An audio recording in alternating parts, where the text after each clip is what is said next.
जो खुशी बांटता है उसको भी खुशी मिलती है। दयालुता दोस्ती को बांधती है और प्यार को पकड़ कर रखती है। जो बोता नहीं है वो फसल भी नहीं काटता। सिबुला ने इस बात की सच्चाई का सबूत चखा दिया है। अब मैं आपको मिठाई देने जा रही हूँ। अगर आप यह बात ध्यान में रखें कि कैटो क्या कहता है, सबके सामने मत बोलो। इसलिए आप सब मेरे ऊपर दया करके कुछ देर मुझे सुने। और भगवान करे कि हम लोग खुश आनंददायक बातें सुनते रहें। एक बार अरजानो शहर में एक बहुत भली सी स्त्री रहती थी जो हर साल एक बेटे को जन्म देती थी। आखिर उसने 7 बेटों को जन्म दे दिया। वे किसी पेन के पाइप जैसे लगते थे, जैसे 7 रीढ़ हों एक दूसरे से बड़ा। जब उन्होंने अपने दांत पहली बार बदले तो उन्होंने अपनी माँ जेनेटेला से कहा, अगर इतने बेटों के बाद इस बार तुमने एक बेटी नहीं पैदा की तो हम घर से बाहर चले जाएंगे और ब्लैकवर्ड के बेटों की तरह से इधर उधर घूमते फिरेंगे। जब मो ने ये दुखी बात सुनी तो उसने भगवान से प्रार्थना की कि वह अपने 7 रत्नों को गंवाने को बिल्कुल तैयार नहीं थी। जब बच्चे के जन्म का समय आया, बेटों ने जेनेटेला से कहा, हम लोग पास की पहाड़ी की चोटी पर जा रहे हैं। अगर तुम्हारे बेटा हो तो एक कलम और कलमदान खिड़की के ऊपर टोक देना। अगर तुम्हारे बेटी हो तो तुम एक चम्मच और अटैरन खिड़की के ऊपर टोक देना। दिस टफ, क्योंकि अगर हम बेटी का इशारा देखेंगे तो हम घर वापस आ जाएंगे और तुम्हारी छाया में अपनी जिंदगी गुजारेंगे, पर अगर हमने बेटे का इशारा देखा तो हमें भूल जाना और समझ लेना कि हम वहां से चले गए हैं। बेटों के जाने के जल्दी ही बाद भगवान खुश हुए और जेनेटेला के घर में एक बहुत सुंदर बेटी ने जन्म लिया। उसने तुरंत ही नस से खिड़की पर बेटी वाला इशारा टोंकने के लिए कहा, पर वो बेवकूफ़ भूल गई और उसने बेटा होने का इशारा कर दिया, एक कलम और कलमदान खिड़की पर टांग दिया। जैसे ही भाइयों ने बेटा होने का इशारा देखा तो वे वहां से चले गए। चलते रहे 3 साल के आखिर में वे एक जंगल में आ पहुंचे जहां पेड़ पास में पड़े पत्थरों के ऊपर बहते पानी के संगीत पर तलवारों का नाच रहे थे। इसी जंगल में एक ओगरे भी रहता था। जब वो एक स्त्री के साथ था तो उस स्त्री ने उसे अंधा कर दिया था। तब से जो कोई भी लड़की उसकी पकड़ में आ जाती वो उसको मार देता था। जब ये नौजवान ओगरे के घर पहुंचे तो चलने और भूख से थके हुए थे। उन्होंने उससे खाने के लिए थोड़ी सा खाना मांगा। ओगरे ने कहा कि अगर वे उसके घर में काम करेंगे तब वो उनको खाना देगा और उनको करना कुछ नहीं है सिवाय इसके कि उनको उस पर कड़ी निगाह रखनी है। ये काम हर बच्चा एक एक दिन बारी बांध कर सकता है। बच्चों ने सोचा कि उनको उसमें माता पिता मिल गए, सो वे राजी हो गए और ओगरे की सेवा में लग गए। ओगरे ने उनके नाम जवानी याद कर लिए और एक बार उसने जियानगेजियो को पुकारा, दूसरी बार सेकिटोलो को पुकारा, फिर पास्केल को पुकारा, फिर नूकियो पोनपेजिलो और कारकावेचिया को पुकारा। उसने उनको अपने घर के निचले कमरे में रख दिया और जिंदा रहने के लिए काफी कुछ दिया। इस बीच उनकी बहन बड़ी होती रही। जब उसको पता चला कि एक नर्स की बेवकूफ़ी से उसके भाई घर छोड़कर चले गए और तब से उनकी कोई खबर नहीं मिली है, ये बात उसके दिमाग में घर कर गई और वो उनको ढूंढने के लिए निकल पड़ी। इस बात के लिए उसको अपनी माँ की बहुत विनती करनी पड़ी। बाद में माँ को उसको जाने की इजाज़त देनी ही पड़ी। उसने उसको एक यात्री की तरह से तैयार कर दिया। लड़की चल पड़ी, चलती रही, रास्ते में हर एक से अपने भाइयों के बारे में पूछती रही। आखिर में एक सराय में जाकर उसको कुछ पता चला। वहां उसने रास्ता पूछा और जंगल की तरफ चल दी। एक सुबह जब सूरज अपनी किरणों की कलम से रात की स्याही से आसमान पर कुछ तस्वीरें खींच रहा था तब वह ओगरे के घर पहुंच गई। उसके भाइयों ने उसको देखते ही पहचान लिया। उन्होंने उसका बड़ी खुशी से स्वागत किया। उसने इस बात के लिए बहुत अफसोस प्रकट किया कि कलम दवात खिड़की पर लटका कर नाज ने बहुत बड़ी गलती की। बहुत देर तक बहन को सहलाने के बाद उन्होंने उससे कहा कि वो वहां चुपचाप रहे ताकि ओगरे यह बात न जानने पाए कि वह वहां थी। साथ में उन्होंने उससे ये भी कहा कि खाने से पहले वह उस बिल्ली को एक और चखा दे जो उसी कमरे में थी, नहीं तो वह बिल्ली उसको कुछ नुकसान पहुंचा सकती थी। सियोनाए ने उनकी यह सलाह मान ली और अब वह जो कुछ भी खाती एक अच्छे साथी की तरह से उसमें से एक और पहले बिल्ली को खिला देती। ये टुकड़ा तेरे लिए, ये टुकड़ा मेरे लिए, ये राजा की बेटी के लिए। आखिरी कौरविल्ली का होता। दिन निकलने लगे। एक दिन भाई लोग ओगरे के लिए शिकार करने के लिए गए। सियोना के लिए एक छोटी टोकरी में काबुली चना उबालने के लिए रख गए। जब वह उन्हें साफ कर रही थी, बदकिस्मती से उसको उनमें एक हेज़ल नट मिल गया। उस पत्थर ने तो वहां उसकी शांति से रहने के शीशे को तोड़कर चूर चूर कर दिया। उसने उस नट को विल्ली को बिना दिए हुए ही खा लिया। ये देखकर विल्ली गुस्से से भरकर मेज पर कूदी और उस पर जल रही मोमबत्ती को बुझा दिया। सियोना ने जब ये देखा तो उसकी समझ में नहीं आया कि वह क्या करे। अपने भाइयों की बात न मानकर वह कमरे में से चली गई और ओगरे के कमरे में पहुंचकर उससे आग मौगी। ओगरे ने एक लड़की की आवाज सुनी तो बोला, आओ मैडम आओ, जरा रुको, तुम जो ढूंढने आई हो वह तुम्हें मिल गया है। कहकर उसने एक जिनुआ पत्थर उठाया, उसको तेल में डुबोया और अपने दांतों पर मलने लगा। सियोना ने देखा कि गाड़ी तो गलत रास्ते पर जा रही थी। उसने तुरंत ही एक जलती हुई लकड़ी उठाई और वहां से भाग निकली। अपने कमरे में पहुंचकर उसने दरवाजे का ताला लगा लिया। उसके पीछे लोहे के डंडे भी लगा दिए और मेजें, कुर्सियों, पलंग, जो भी कुछ उसने अपने कमरे में देखा वह सब कुछ उसने दरवाजे के पीछे रख दिया। जैसे ही ओगरे ने अपने दांत तेज कर लिए, वह भाइयों के कमरे की तरफ चल दिया। वहां पहुंचकर उसने देखा कि दरवाजा तो बंद है, तो वह उसको खोलने के लिए उसमें ठोकर मारने लगा। सातों भाइयों ने जब ये शोर सुना तो वह तुरंत ही घर वापस आए। उन्होंने ओगरे के झूठे इल्जाम की बात सुनी कि उन्होंने अपने कमरे में उसकी किसी स्त्री दुश्मन को छिपा रखा है। तो जियानगेजियो ने, जो भाइयों में सबसे बड़ा था और सबसे ज्यादा समझदार था, देखा कि बात तो हाथ से निकली जा रही थी तो बोला, ओगरे, हमें इस बात का कुछ पता नहीं है, पर ये हो सकता है कि जब हम शिकार के लिए गए थे तब ये नीच स्त्री इत्तफाक से हमारे कमरे में आ गई हो। पर क्योंकि अब उसने अपने को कमरे में बंद कर रखा है तो आप मेरे साथ आइए, जहाँ से हम उसे पकड़ सकेंगे और वह अपनी रक्षा नहीं कर पाएगी। तब वे ओगरे को हाथ पकड़कर एक तरफ को ले गए जहां एक बहुत ही गहरा गड्ढा था। वहां पहुंचकर उन्होंने उसको उस गड्ढे में धक्का दे दिया जिससे वह सिर के बल उसकी तली में जा गिरा। फिर वहीं से एक फावड़ा उठाया और उसको मिट्टी से ढक दिया। तब उन्होंने अपनी बहन को दरवाजा खोलने के लिए कहा और उसे उसकी गलती के लिए बहुत डांटा। फिर उसे बताया कि उसने अपने आप को किस खतरे में डाल लिया था। आगे से उसे सावधान रहने के लिए कहा। उन्होंने उससे ये भी कहा कि वह जहां ओगरे को दफनाया गया था वहां की जमीन पर उगी हुई घास न तोड़े, वरना वे 7 फाख्ताओं में बदल जाएंगे। सियोना बोली, भगवान करे हमारे ऊपर ऐसी बदनसीबी कभी न आए। फिर उन्होंने ओगरे का सारा सामान और घर सब कब्जे में कर लिया और खुशी से रहने लगे। वे इस इंतजार में थे कि जाड़ा निकल जाए, धरती पर हरी हरी घास में सुंदर फूल निकल आए, तब वे लोग अपने घर जाएं। ठंड दिन पर दिन बढ़ती जा रही थी, सो एक दिन वे सब भाई लोग जलने वाली लकड़ी लेने के लिए पहाड़ के ऊपर गए हुए थे ताकि वे ठंड में गर्म रह सकें। कि एक गरीब यात्री ओगरे के जंगल में आया और पास में एक पाइन के पेड़ पर बैठे बंदर की तरफ देखकर मुंह बनाने लगा। तो बंदर ने भी पेड़ से तोड़कर एक फरपिल उसके पेट पर फेंक दिया। वो फल इतनी जोर से उसके ऊपर लगा कि वो उसकी चोट से चीख पड़ा। सियोना ने यह आवाज सुनी तो वह बाहर आई और उस आदमी को देखकर उसको ऊपर दया आ गई। तुरंत ही उसने पास लगे हुए रोजमेरी के पेड़ की एक टहनी तोड़ी और उसे रोटी और नमक के साथ पुलटिस बनाकर उसके ऊपर लगा दी।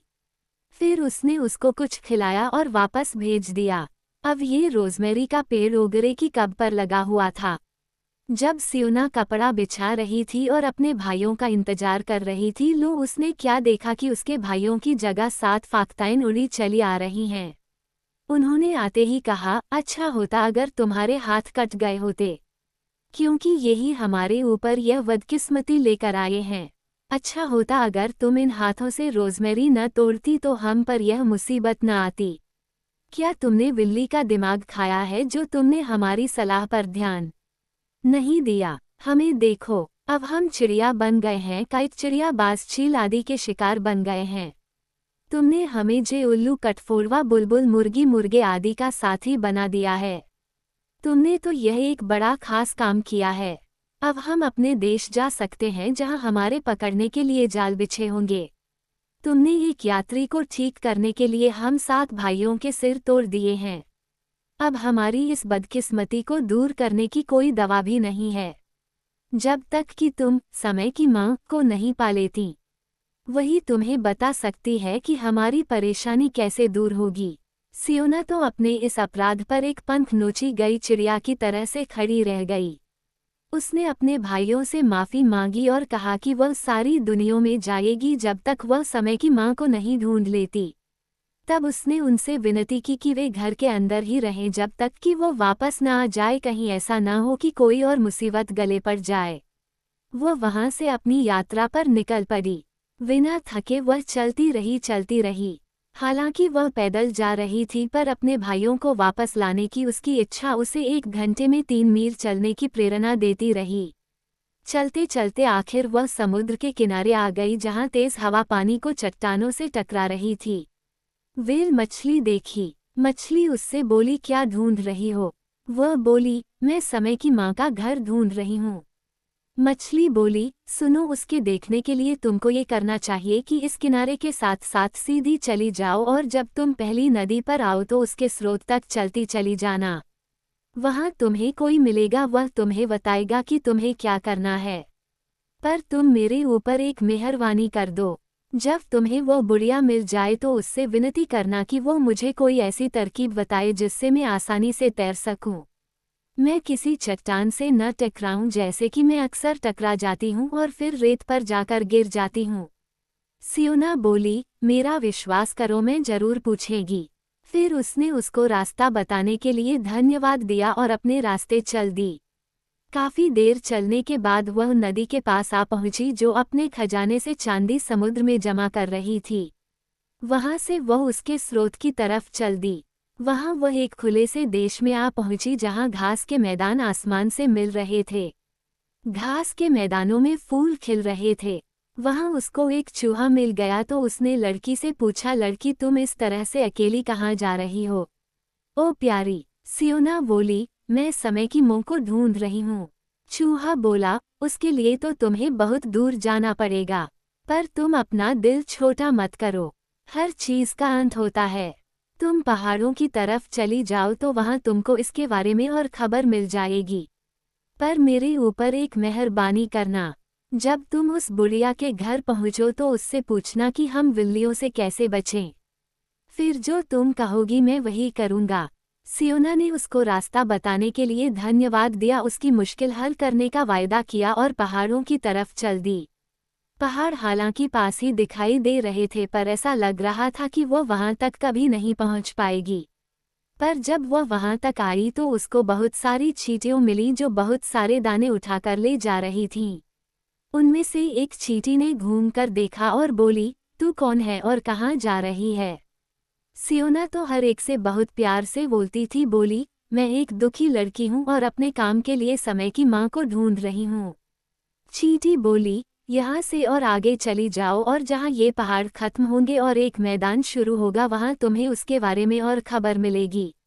लेकिन मेरे ऊपर एक मेहरबानी करना, उस बुढ़िया से यह पूछना कि हम कुछ समय तक और जिंदा कैसे रह सकते हैं, क्योंकि मुझे तो इस दुनिया में यह एक बहुत बड़ी बेवकूफ़ी लगती है कि इतनी छोटी सी जिंदगी के लिए हमें इतना सारा खाना इकट्ठा करके रखना पड़ता है।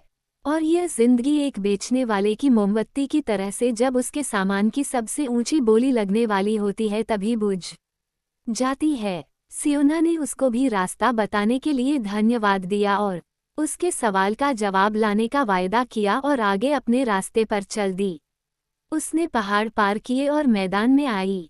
थोड़ा आगे चलने पर वह एक बहुत बड़े ओक के पेड़ के पास आई जो पुराने समय की याद दिला रहा था। उसने उसके फल खाए जो उसे बहुत मीठे लगे। उसके कुछ फल खाकर ही उसका पेट भर गया। तब अपनी छाल को अपने होठ बनाकर और अपने गूदे को अपनी जवान बनाकर वह सियोना से बोला, तुम इतनी दुखी होकर कहाँ जा रही हो ओ लड़की? आओ मेरी छाया में बैठकर थोड़ा सुस्ता लो। सियोना ने उसे बहुत धन्यवाद दिया, पर सुस्ताने के लिए ये कहकर माफ़ी मांगी कि अभी उसे समय की मां को ढूंढने जाना है। ओक ने जब ये सुना तो उसे बताया कि वो अब उसके घर से ज्यादा दूर नहीं है। उसने कहा, पर इससे पहले कि तुम अपने अगले दिन की यात्रा शुरू करो, मैं तुम्हें बता दूं कि तुमको उस पहाड़ पर एक घर दिखाई देगा। वह बुढ़िया जिसे तुम ढूंढ रही हो तुम्हें उसी में मिल जाएगी। अगर तुम्हारे अंदर उतनी ही दयालुता है जितनी कि तुम सुंदर हो तो मेरा एक काम करना। जब तुम बुढ़िया से मिलो तो उससे पूछना कि मैं अपनी खोई हुई इज्जत वापस लेने के लिए क्या कर सकता हूँ, क्योंकि केवल बड़े आदमियों का खाना बनने की बजाय अब तो मैं सुअरों का खाना ही रह गया हूँ। सियोना बोली, तुम चिंता मत करो, मैं तुम्हारी सेवा जरूर करूँगी। इतना कहकर वह वहाँ से भी चल दी। चलते चलते वह एक पहाड़ के नीचे आ गई जिसके सिर आसमान के बादलों में अड़ा जा रहा था। वहाँ उसको एक बूढ़ा मिला जो बहुत थका हुआ और पतला दुबला सा लग रहा था। वह भूसे पर लेटा हुआ था। जैसे ही उसने सियोना को देखा तो वह उसको तुरंत ही पहचान गया। ये तो वही लड़की है जिसने उसकी चोट ठीक की थी। जब उस बूढ़े को पता चला कि वो लड़की क्या खोज रही थी तो उसने उसे बताया कि वह खुद उसके पास धरती के उस टुकड़े का किराया लेकर जा रहा था जो उसने बोया था। समय तो बहुत ही अत्याचारी था जिसने दुनिया की हर चीज जबरदस्ती हड़प ली थी। वो उसके लिए कहता था कि यह सब वो अपनी तारीफ के बदले में पाता था, खास तौर से उतने बूढ़े लोगों से जितना कि वह तारीफ के काबिल था। बूढ़े ने आगे बताया कि क्योंकि उसने उसके ऊपर कृपा की थी इसलिए वो उसको 100 गुना करके वापस करना चाहता है। वो उसे पहाड़ पर आने की अच्छी खबर देगा। उसे बहुत अफसोस है कि वो उसके साथ वहां जा नहीं सकता, क्योंकि उसकी बूढ़ी उम्र को ये शाप था कि वह नीचे ही जाएगा, ऊपर नहीं, इसलिए वह वहीं पहाड़ की तलहटी में रहने के लिए मजबूर है। यहाँ से वह समय के क्लिकों को, मजदूरों का, लोगों के दुखों का, जिंदगी की कमजोरियों का हाल भेजेगा और प्रकृति का कर्जा चुकाएगा। बूढ़ा आगे बोला, इसलिए ओ अच्छी बेटी अब तू मेरी बात सुन।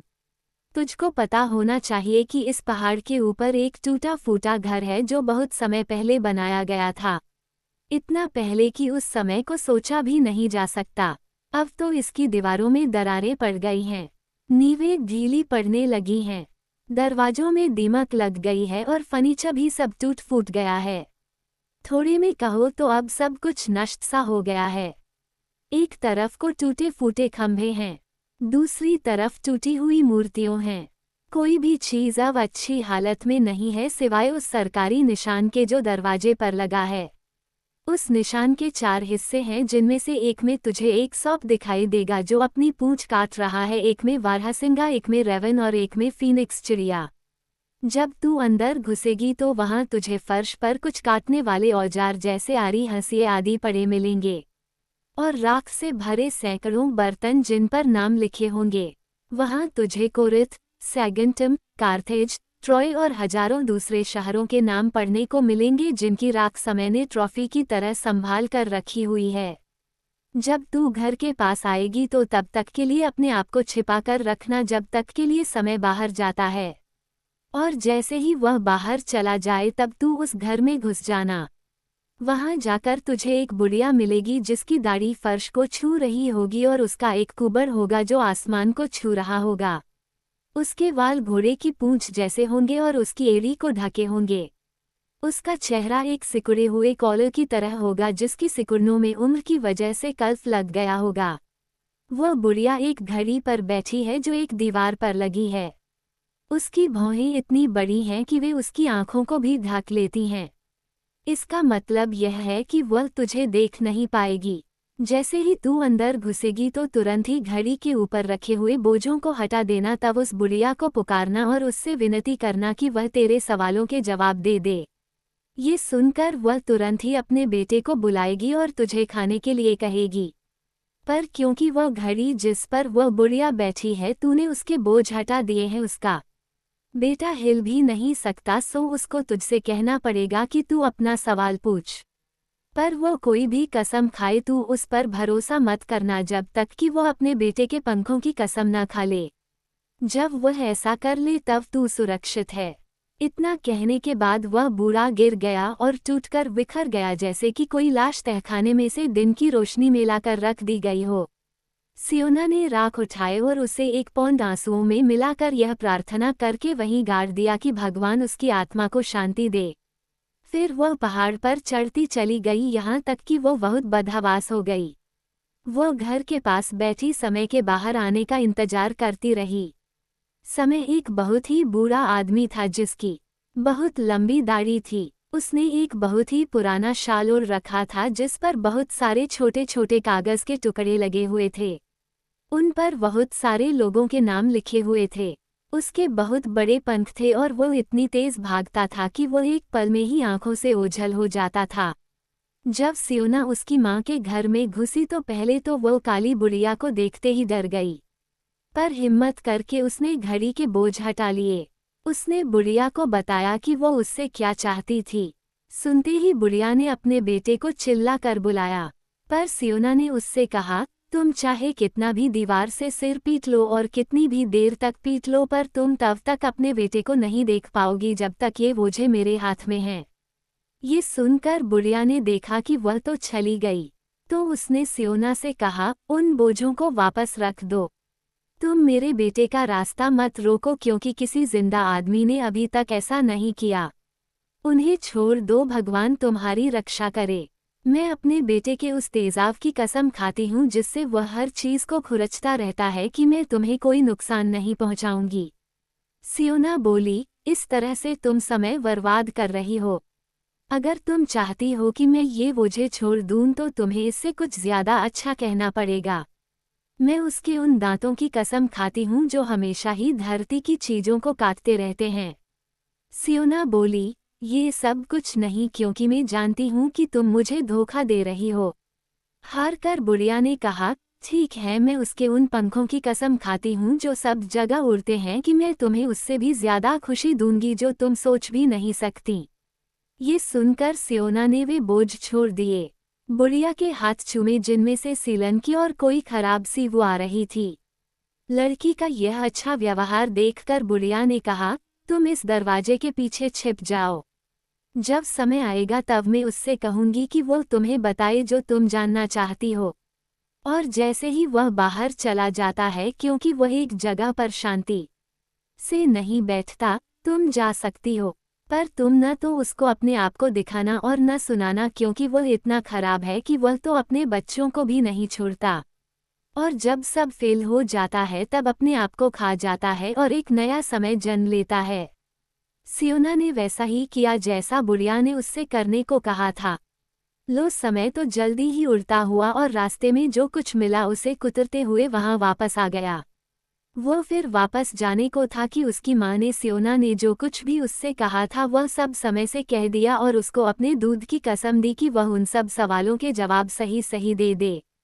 हजारों विनती करने के बाद उसके बेटे ने कहा, पेड़ को ये कहना कि आदमी लोग उसको कभी भी उतनी ऊंची जगह नहीं दे सकते जब तक कि उसकी जड़ में खजाना दबा हुआ है। चूहे को बोलना कि वो बिल्ली से कभी भी सुरक्षित नहीं रह सकते जब तक कि वे उसके पैर में घंटी न बौधे जिससे ये पता चल जाए कि वह आ रही है। चींटियों से कहना कि वे 100 साल तक जिंदा रहेंगी अगर वे उड़ने के बिना रह सके क्योंकि जब चींटी की मौत आती है तो उसके पर निकल आते हैं। वेल को बोलना कि वो हमेशा खुश रहे और समुद्री चूहे से दोस्ती कर ले जो उसको रास्ता दिखाता रहेगा और फिर वह अपने रास्ते से भटकेगी नहीं। फाख्ताओं से कहना कि जब वह धन के खंभे पर बैठेंगे तब वे अपनी पुरानी शक्ल पा जाएंगे। ऐसा कहकर समय वहां से उड़कर अपनी जगह चला गया और सियोना अपने छिपने की जगह से निकलकर बुढ़िया को धन्यवाद देकर उससे विदा लेकर पहाड़ से नीचे उतरी। उसी समय 7 फाख्ता भी जो अपनी बहन के पीछे ही लगे हुए थे वहां आ पहुंचे। इतनी दूर तक उड़ते उड़ते वे थक गए थे तो वे सुस्ताने के लिए एक मरे हुए वेल के सींग पर बैठ गए। जैसे ही वे वहां बैठे तो वे तो सुंदर नौजवान के रूप में आ गए जैसे कि वे पहले थे। पर जब वे इस जादू की तारीफ कर रहे थे तो उन्हें ध्यान आया जो समय ने कहा था। उन्होंने तुरंत ही उस सींग की तरफ देखा जो बहुतायत की निशानी थी तो वह तो धन का खंभा था जिसके बारे में समय ने कहा था। उन सब ने अपनी बहन को खुशी से गले लगा लिया और उसी सड़क से वापस जाने लगे जिससे सियोना वहां तक आई थी। जब वे ओक के पेड़ के पास आए तो सियोना ने ओक को वही जवाब दे दिया जो समय ने उससे कहा था। सो पेड़ ने उनसे विनती की कि वे उसकी जड़ में से खजाना निकाल लें, क्योंकि उसी की वजह से उसके फलों की इज्जत कम हो गई है। सातों नौजवानों ने एक फावड़ा लिया और उसकी जड़ से खजाना निकाल लिया। उसको उन्होंने 8 हिस्सों में बांटा और अपनी वहीन में बांट लिया ताकि वे उसे आसानी से ले जा सकें। पर यात्रा और बोझे की वजह से वे बहुत थक गए थे, सो वे एक है के नीचे सो गए। उसी समय कुछ डाकू उधर आ निकले और उनको वहां पैसों की गठरियों पर सिर रखे सोते हुए देखकर उनके हाथ पैर एक पेड़ से बांध दिए और उनका पैसा लेकर उनको रोने के लिए छोड़कर वहां से भाग गए। वह पैसा जैसे उन्होंने पाया था वैसे ही उनके हाथों से निकल गया था, पर उनकी जिंदगी अब उसमें किसी मिठास की आशा नहीं थी। वो अब अपनी भूख से मरने के खतरे में थे या फिर किसी जंगली जानवर के भूखे होने की वजह से। जब वे अपनी इस बदकिस्मती का दुख मना रहे थे कि चूहा उनके पास आया। जैसे ही उसने समय का जवाब सुना तो इस सेवा के बदले में उसने उस रस्सी को काट दिया जिससे वे बंधे हुए थे। अब वे आज़ाद थे। कुछ दूर जाने के बाद उनको चींटी मिली। उन्होंने उसको भी समय का जवाब बताया तो उसका चेहरा पीला पड़ गया।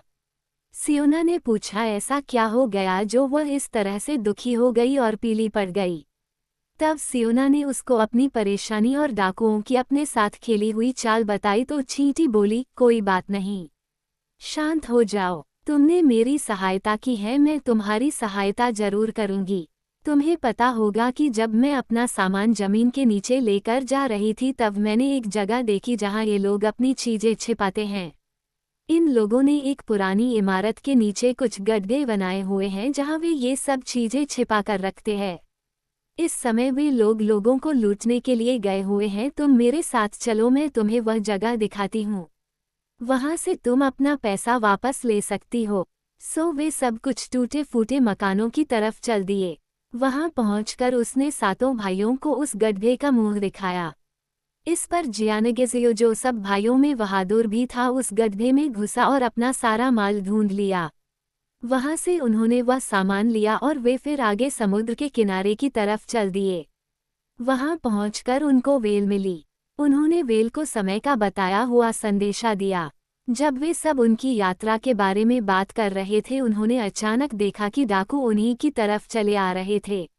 वे पूरी तरह से हथियारों से लैस थे। असल में वे इनके पीछे पीछे ही चले आ रहे थे। डाकुओं को देखकर वे बोले, ओह, हम तो बिल्कुल गए। ये डाकू तो हथियारबंद यहाँ तक चले आए हैं, अब ये हमको बिल्कुल नहीं छोड़ेंगे। वेल बोली, तुम सब डरो नहीं, क्योंकि मैं तुम्हें इन सब से बचा सकती हूँ और इस तरह से तुम्हारे एहसान का बदला भी चुका पाऊंगी। मैं तुम सबको एक सुरक्षित जगह ले जाऊंगी। सियोना और उसके भाई दुश्मन को आया देखकर और पानी गले तक आया देखकर वेल पर चढ़ गए। वेल चट्टानों से बचती बचाती उनको नेपल्स ले गई, पर वहां वह समुद्र उथला होने की वजह से रुकने से डरती थी। सो उसने पूछा, तुम लोग कहाँ चाहते हो कि मैं तुम्हें कहाँ उतारूं? अमाल्फी के किनारे पर। जियानगेजियो बोला, देख लो, अगर और कोई जगह न हो तो वहां उतार देना। मैं अपनी जगह पर उतरना नहीं चाहता क्योंकि मासा के लोग तो गुड डे भी नहीं कहते और सोरेंटो में चोर बहुत हैं।